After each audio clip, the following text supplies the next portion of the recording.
kanilang mga food.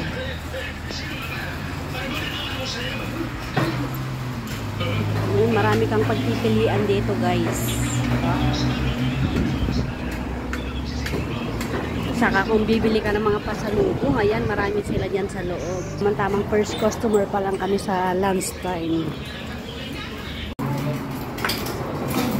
Ayan, nakaubos na. Ngayon pa lang dumating yung aming sabaw. Tapos na naman ako, ayan.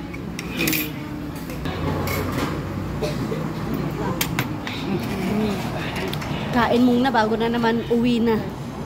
Akin na yung kutsara. Kutsara. Kinuha mong servings. Kalabaw. Tikman natin ang sinabawang kalabaw. Musta? Ano to? Ayan. Chili?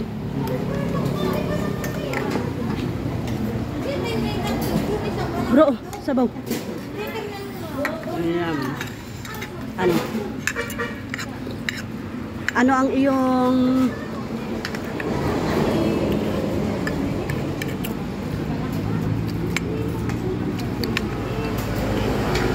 akala ko luya. Sayote pala to. Kaya ginigilid-gilid ko kanina.